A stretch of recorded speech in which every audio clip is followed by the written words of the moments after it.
আসসালামু আলাইকুম। সবাই তোমরা কেমন আছো?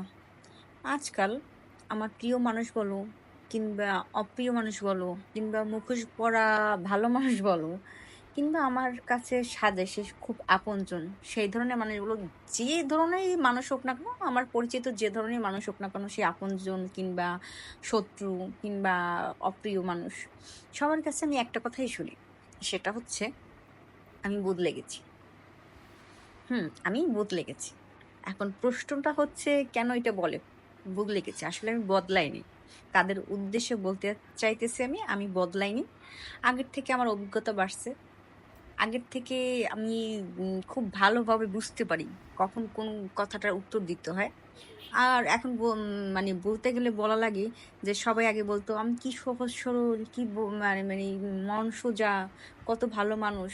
যতক্ষণ তুমি চুপ করে থাকবে ততক্ষণ তুমি সবার কাছে ভালো মানুষ, সহজ সরল থাকবে। আর সময়ের সাথে সাথে তুমি যখন তোমার নলেজ বাড়বে, জ্ঞান বাড়বে, তখন তুমি বুঝতে পারবে তাদের শয়তানি চালাকি। আর তখন যখন যে তুমি তাদের পাল্টা জবাব দিতে যাবে, উত্তর দিতে যাবে, মোক্ষম সময় তাদের শয়তানি ধরে ফেলবে তোমার নলেজের জন্য, জ্ঞান বাড়ার কারণে, তখনই তুমি তাদের কাছে খারাপ হয়ে যাবে। তার মানে তুমি চেঞ্জ হয়ে গেছো। তুমি আগের মতো নেই। তুমি পরিবর্তন হয়ে গেছো। আরে ভাই, এটা পরিবর্তন না, চেঞ্জও না।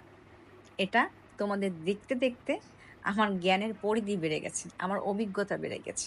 আর কিছুই না।